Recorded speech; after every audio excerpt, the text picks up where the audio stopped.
welcome to episode 5 of I Hope This Helps. This episode is called It's All About the Lyrics. So we've put the loop pedal away and it's just you and your guitar and your voice, of course. So one thing about this video is that when I was recording it, I accidentally had the DI signal on mute. So once you hear this, you can't really get away from it, but the whole guitar part is being recorded by a stereo microphone that's put in front of the guitar. And there's a lot of squeaking, and it's the sound of the leather strap going against the guitar. So if you're wondering what the squeaking noise is, that's what it is. I apologize. In the 70s, there was so many great performers that wrote and performed all their songs on a guitar, and they just played them by themselves. Now when you learn music like this, you can get dragged into the idea of learning exactly what they played, and a lot of these guys can really play, so you could be on a while there. It's up to you how far into that you decide to go. The song I'm going to perform today is Vincent by McLean. It's a lovely finger picking type piece. I've managed to get the flavour of what he plays, but it's by no means an exact transcription. So the thing about this song is it's all about lyrical content. The song is about the artist Vincent van Gogh. His struggle is referenced throughout the lyrics. A little disclaimer about when I do these videos, I'm not saying this is the best way to play the song. I'll never say that. This is how I kind of interpret it. And when you play a song like this, other factors come into the equation, which are the really terrifying ones, such as how do you feel at this moment, and how are you going to portray that feeling to the audience. So you could argue that a song will resonate with people in the audience differently depending on the variables. How are you feeling that day and how you put it across, as well as how the audience are feeling as to what things mean on certain days. So at that point, they're not just looking to tap their foot. You're creating an emotional response with your audience, and that's personal. Compared to which chord voicing to use and when to press my looper and rhythm and backbeats and snare drums and all this kind of stuff, I think this is terrifying. You have to give a bit of you in your performance, and you have to put yourself out there, and you have to be honest with yourself and with your crowd. You can't just grin and do your choreography. When you sing a song like this, those factors come into it as well. So let's get started. Here's the first couple of sections of the song. Starry, starry night, paint your palette blue and grey. Look out on a summer's day with eyes that know the darkness in my soul.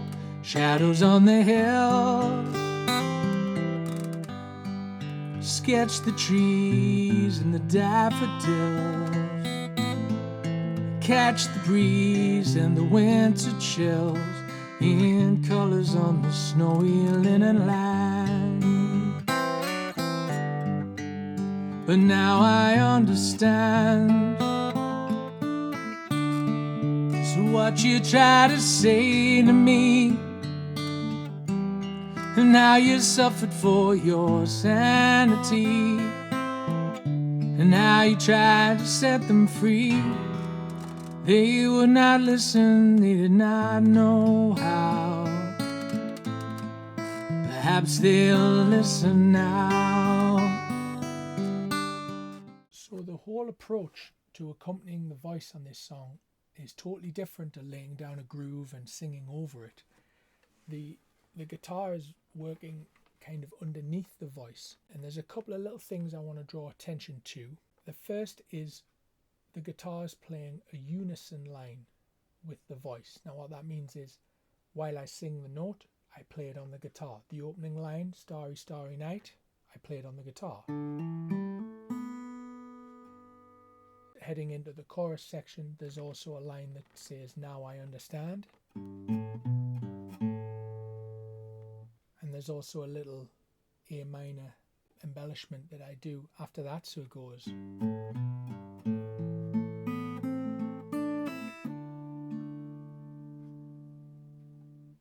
And that little melody It appears in between the lyrics. We also have this lovely descending scale that happens on a G chord. Sounds like this. Then into the Starry, Starry Night.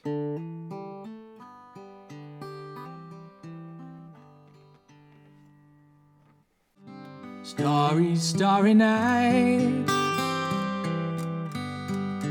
flaming flowers that brightly blaze, swirling clouds in violet haze, reflecting Vincent's eyes of china blue, colors changing hue,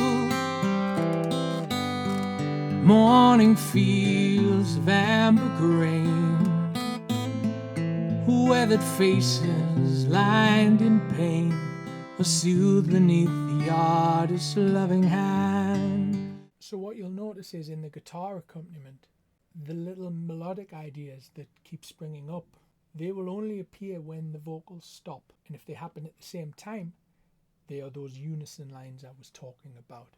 Now little lines like this is the difference between your arrangement and just strumming a chord, because you've got the lyric sheet and it says A minor and G above it. This is how you tailor your performance. What are those little melodies that you like to make, and how are you going to add them in to make your arrangement develop? So the song's about to go somewhere else now. Let's have a listen. And now I understand just what you try to say to me, and how you suffered for your sanity, and how you try to set them free. They would not listen, they did not know how. Perhaps they'll listen now, for they could not love you, but still your love was true.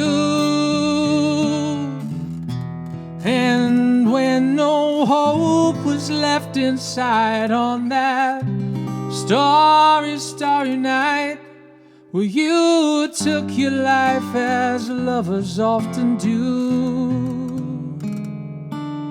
But I could have told you, Vincent, that this world was never meant for one as beautiful as you.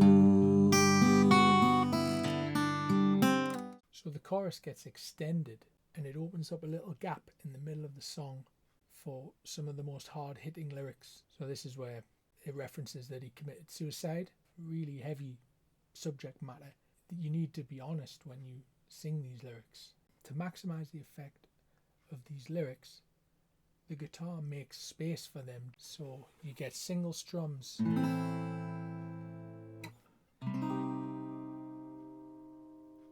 And then we slow down.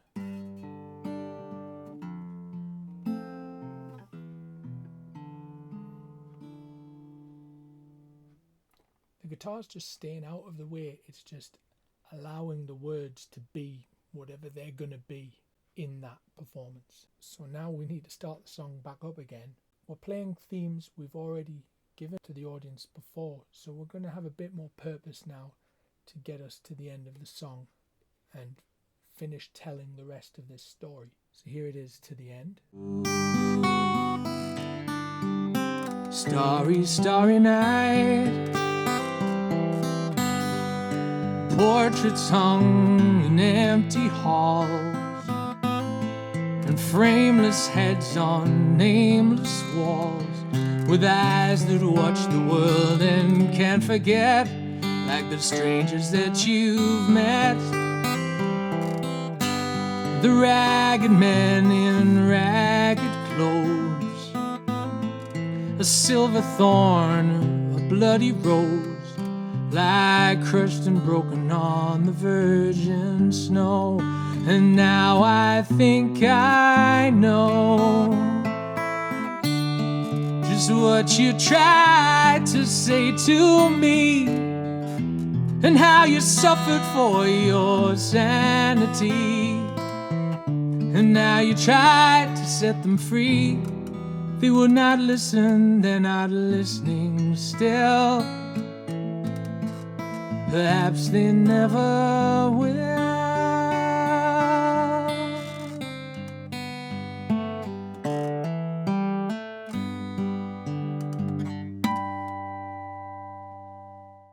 can hear now I'm singing a bit louder. I'm trying to finish strong here. We slow down so that we can go faster. When I do the Now I Understand,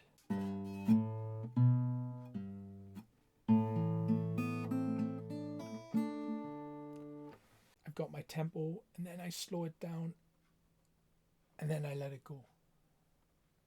Really adds effect to that particular line. It really sets up the final chorus for what you'd assume would be some sort of definitive statement at the end that rounds the song off. So there's a little change to the lyrics. Instead of Now I Understand, it's Now I Think I Know. So he's realized. So by that point I'm nearly screaming, I'm singing super loud. It's fact. They're not listening. They're not listening still. Perhaps they never will. It's a long way from, ooh yeah, baby, baby, let's go out and get drunk or whatever. So to summarize, to give a genuine performance of any song, the audience have to believe what you're singing. That means you need to connect with them somehow, and you're projecting what you want onto the audience. You're trying to instigate some sort of emotional response from the crowd, whether it be them jumping up and down partying, or whether they're all bawling their eyes out in sadness because the song is so moving. But like I said earlier, that means you have to put a bit of you out there, and some of the crowd might just throw it back at you. They might not care at all what you have to say, and you have to be okay with that. But the people that are listening will hopefully tune into that, as long as you're honest with them. And if you do make that connection, it's that important that you can actually forget about fundamentals such as how well you play the guitar or your tuning on your singing. People will forgive all of that if you've moved them with your performance. That's not an excuse to not practice and not sing in tune, but it does happen on occasion, that phenomenon. So if you don't know what you're singing about, go and find out. I'm sure there's a lot of websites online that analyze song lyrics. I think it's definitely in your interest to know what it is you're belting out at the top of your voice in front of everybody.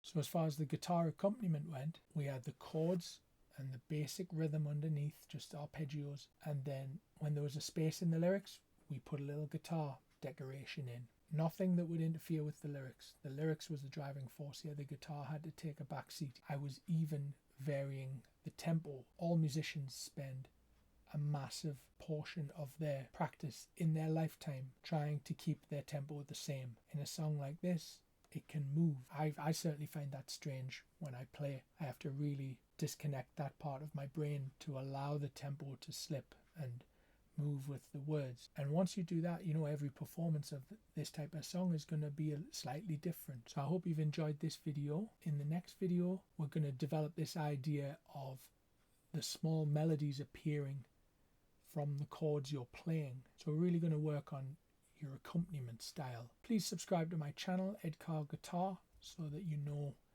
when the next video is coming out. If you would like one-on-one guitar or music tuition over Skype or Zoom or whichever platform, please get in touch. The email address is in the comments below. Okay, so I hope this helps. Please go and enjoy your music, everybody. Thank you.